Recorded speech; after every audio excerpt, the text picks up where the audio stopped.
Hey guys, and welcome to a new video. Today I want to give you a small little update on the Mind Over Matter Agnostic Stonebrand Archmage Raider that is ailment immune and 100% spell suppression and all the good things, you know. Usually I take my like 1 or 2 days to grind up some currency to improve the build even further, right? But there has been a couple of game changers since I played this build yesterday, just mapping, you know. And I went actually from level 82, I think, in yesterday's version to like 91 and a half, actually, almost 92.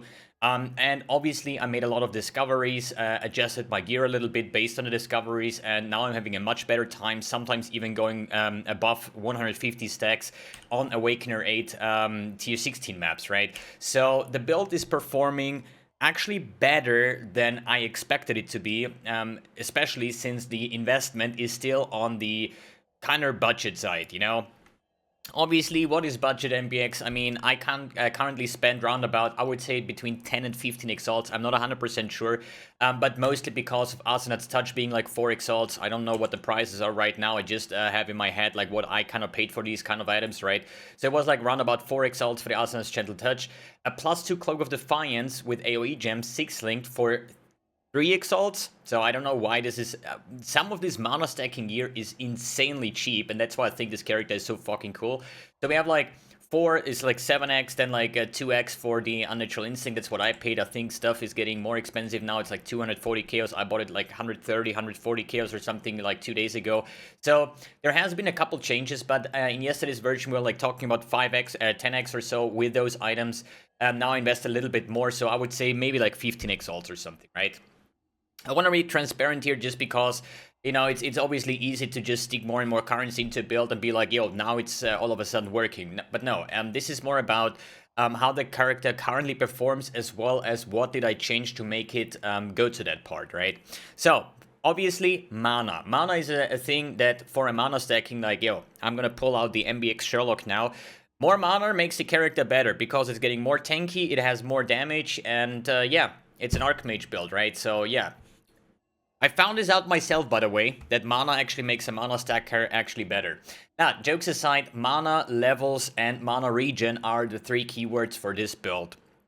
And why do I say mana regen?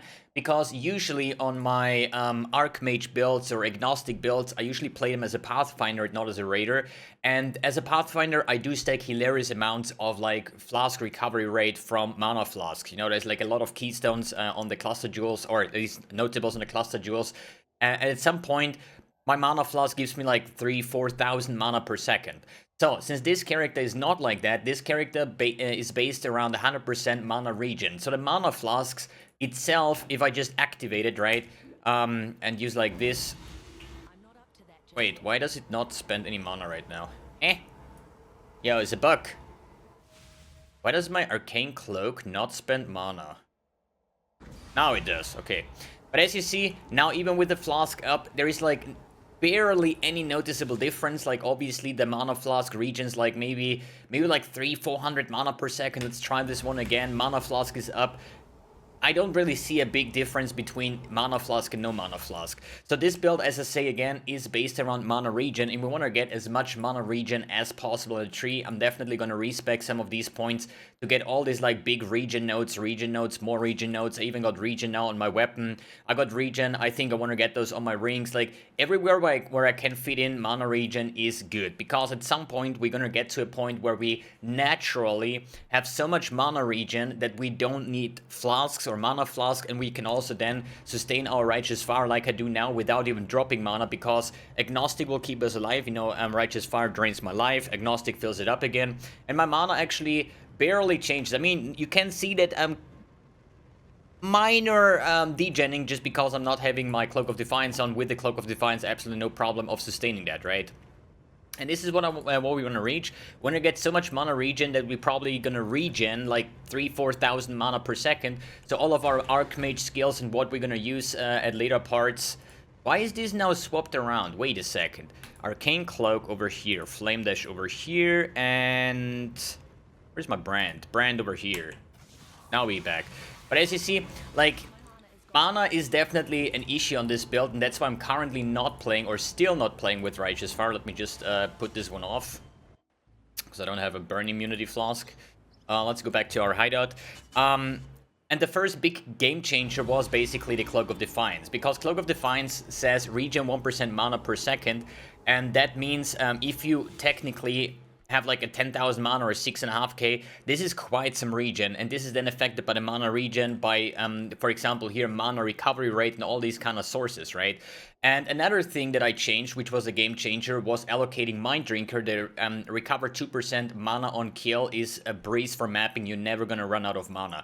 But still, we're kind of tight. I'm still lacking for base levels.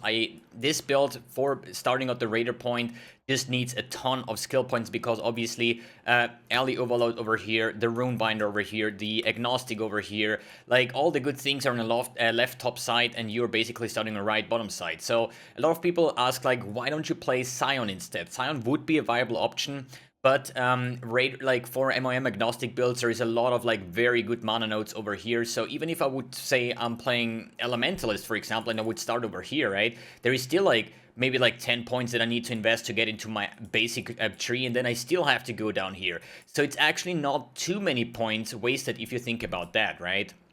Because every character has their kind of travel nodes to actually get to the main route, to the main pathing route, where we want to end up anyways, right? So, good. Mana regen. Very, very important. This keeps us alive. This makes the build enjoyable, and now I have absolutely no problem sustaining my mana, and I can really, like, breeze out the brands and just keep on going. So, from yesterday's version, we were sitting at around about a 480k DPS, Shaper DPS to this, or Cyrus DPS, per brand. So this is always per brand, so in total would be like 1 million DPS. With the current version, I'm having 1.2 million, so times 2 is like close to 2.5 million Cyrus DPS with this version. I did make some changes to the skill tree. Instead of bathing to the bottom side, I'm actually choose to go to the top side, taking all these spell suppression things with Supreme Ego, since Wrath is the only aura that we have. No Clarity, no nothing, so we're gonna get a bunch out of Supreme Ego, and I actually bought a weapon that has also Wrath effect. This weapon is actually pretty good. It's just very low rolled on like almost every modifier, but it gives us exactly what we want to have, right? We have elemental damage, spell damage, lightning damage to spells, cast speed, mana regen, pen, and wrath aura effect. It's like really, really strong on this part. I just wish that these mods would be higher, but then I would have obviously spent a lot more currency to afford a weapon like that. Other than that, I got myself a shield now instead of like dual wielding, just because spell suppression, and I also got some avoid elemental ailments, since we know that the Raider Ascendancy now only gives you 50% ailment avoidance, so we need to get another 50%, and I solved this with my shield here, 20%, then 25 on the boots makes it 95, and then I think it was a jewel here that you get from leveling. The Conqueror's Longevity, which gives us chance to suppress spell damage and chance to avoid elemental ailments. I don't really like to put it this way, just because one jewel slot is important, you know. There's so many jewel slots that we want to have. For one hand here we have the Healthy Mind, then we have here the Clear Mind, mana regen, very important as I said, increased spell damage while no mana is reserved. We have no mana reserved, so that's also very good. Then here we have an Unnatural Instinct, there is a Thread of Hope, there is just a generic life mana, all resistance jewel, right? And then I still need to like put in a Watcher's Eye somewhere, or even go for a medium cluster, a small cluster with like Skin Dilating Idea, which is mana and damage pen for lightning. This is exactly what we want to have for damage root, right? So there's a lot of things that needs to be adjusted here, but jewels, I don't want to really spend a jewel slot just for getting 10% ailment avoidance, and I think we could solve this just by like a higher roll on the avoid elemental ailments on the shield or on the boots to cover up for these missing 5%. Good. Another thing that I want to mention here, I did not go for the increase in reductions applied to shock effect, because I'm a non-crit build. That means I need percent chance to shock, and I don't have that. I have like 10% or maybe 20%. This is too low in my opinion. And I went with the non-projectile chaining skills, chain +1 time. And this is so fucking good for brands, man. Stormbrand with +1 chain is insane. You're going to see that later on in the clearing aspect. Good. As I said, some changes here on the tree. Cloak of Defiance, mandatory item, is really, really strong just because of the mana, the 10% MOM. It also saves a skill point because we now get Mind Over Matter from the chest. For boots, it was just like life resistance, mana, basically. Same for the belt here, I opted in the mana recovery rate. Then the shield with spell suppression, and we are currently running 100% spell suppression. And this shield also has 2 minimum endurance charges, and I bought the shield for like 10 chaos or 15 chaos, which was pretty strong at this part. So we're now ailment immune, we have 100% spell suppression, we're rest capped, we have mind over matter, and currently over 6.5k mana, but this is just the base state, okay?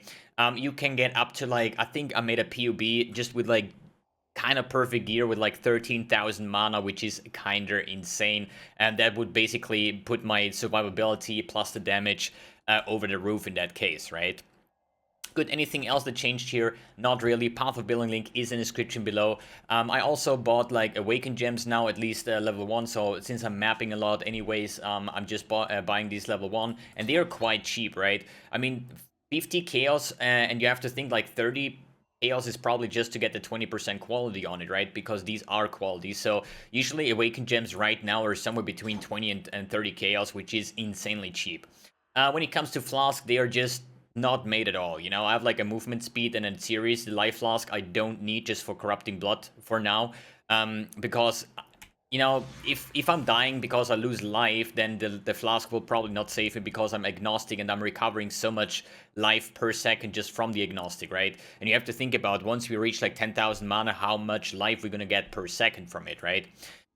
So basically this is useless, this is useless, this is useless. So these are the only 2 flasks that I'm currently kind of interested in, and I just have to like invest more into the flask setup and stuff like that to make the character even better. Map showcase, I don't know what I should show you. Probably we're just gonna run a Conqueror so you can see the boss damage as well. Let's do Al-Hetzmin, I would say. Yeah, why not? So this is now Awakener 8. Just to give you guys and kind of an idea how this build plays like in the current state compared to yesterday's state, right? So we have our Arcane Cloak on the outer walk, and now we basically just walk around, get our brands down, and they will just chain and just deal damage. I mean, obviously this is like still very early in the league, so you cannot expect any kind of like one-shots or whatnot, unless it's me, for just refusing to go out of the nightmare and just at like 100 or 200 stacks, we're just gonna get randomly one-shot, which kind of sucks, but, you know, it's a very rippy league, and I'm only having like 2k life, right? So, can always happen. Stuff can always happen, that's what I want to say. So, let's get here some looties. And then I also want to maybe talk about my first insanely big grinding project, which probably gonna be Heist, but yeah, I think more about of that in a different video, because I think I want to like make a project, if it's going to be like that, calling it like from like Heist to Blood Mage belt, right? So the belt is currently, I think, getting expensive as I'm talking, just because the belt is currently, I think, like 200 exalts. It was like 150 yesterday. And it's like more expensive than a mirror right now, right? But I really want to have this new belt, and I want to make a build around it. And it's just about like how can we farm like 200x basically, right? So I think like I'm gonna stop investing into this build, because in my opinion it is already able to do most of the content. I haven't done any like invitations or feared or anything like that, and I'm probably gonna do my first Saurus on this build today. And then we're probably gonna start this massive project and just gonna stop investing into the character and farm up like 200x in the matter of like, I don't know how long it will take. But I think I'm gonna specify that in the next upcoming video when I decided what farming strategy I'm gonna do, and then giving you guys some more details. But as you see, for the mapping playstyle, even though we have like only 2.5k life, it works out pretty decent, I would say. So let's go into the Nightmare here as well. You just basically lay down your brands, and once you have the brand, what is it? Attachment range. Those things, you just put them in front of you, and they're just gonna chain off the entire thing, right? Which makes it pretty enjoyable. So here is the boss. It's just like a bit bad. Why I choose Al-Hetzmin, I have no idea. Just because I'm not having Chaos Res, right? So it could be that Al-Hetzmin will actually just clap my ass. So what is happening here that I have so low mana regen right now? I don't know. Yeah, Delirium boss here. So there is Al-Hetzmin, so I would say, yo, 12 Simulacrum Splinters. Big. Good. Let's do this boss here. Not having any flasks, but it doesn't really matter. What I'm doing is I'm just gonna lay down my sigil here. And once the boss gets active, I just want to try to get my Arcane Cloak up for the extra damage. Yo, that boss has some life, but it doesn't really matter. It's still faster than the Fire Burst build. As I said, it's still on the lower budget side. Yo. Hello, can I get some mana back, please? Is your all heads mean? But the thing is, like, for a stacking build, as is, I mean, I think the boss damage is okay. I mean, for what is like day 5 of the league or something like that, having a reliable farmer that is fast in farming can also do quite a bunch of like this nightmare content just because it is that tanky. And still be able to do all the bosses, I think, is like pretty good. I should actually opt in like a medium cluster with like Howling Strike or something like that, and this would make things a lot smoother in that part as well. But overall, I personally enjoy the build a lot. I gotta say, I like the speed, I like the phasing, the ailment immunity, I like all these kind of like bits and pieces that come together. The tankiness is definitely there.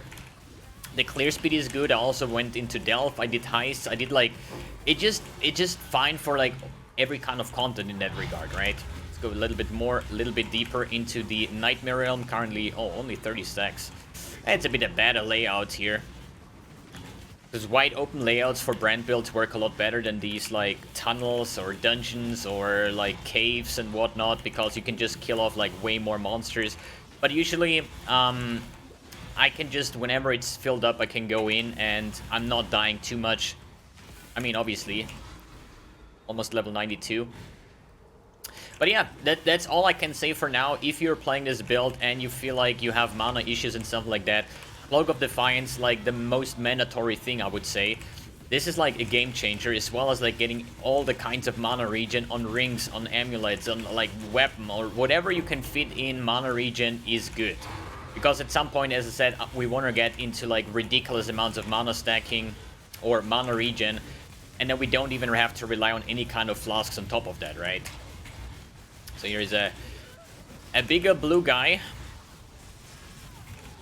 I think like today the first things that I'm gonna do before I'm gonna start grinding up the idea of this Mage Blood thing. Oh, nice, for Exile charts.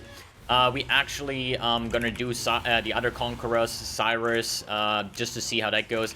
I personally think when it comes to currency farming, I don't think that the Cyrus things are worth it, like Conquerors and stuff. I don't think, like, besides like an Awakened multi-strike, what is Cyrus or the Conquerors dropping that would be insane profitable? Because not even the Awaken Gems are kind of worth something, right?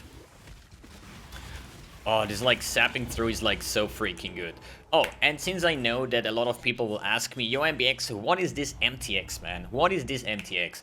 Well, it's basically the Gore Skull, the Rapture Body Armor, the Demon Parasite Gloves and Boots, the Scavenger Character Effect, Rapture Wings, Demonic Celestial Shield, Colossus Sword, Scavenger Weapon Effect, and Scavenger Weapon Effect on the shield. Plus, yeah, Scavenger Weapon Effect also makes our character quite in this shiny thing with all the like red things that we could get, which is Automaton Stonebrand, the Void Emperor Arcane Cloak, the Divine Sigil power effect that we cannot see because it's somewhere below the other MTXs, Demonic Aura effect, Demonic Orb of Storms, Celestial Righteous Fire, and the Demonic... what was the last one? Flame Dash over here.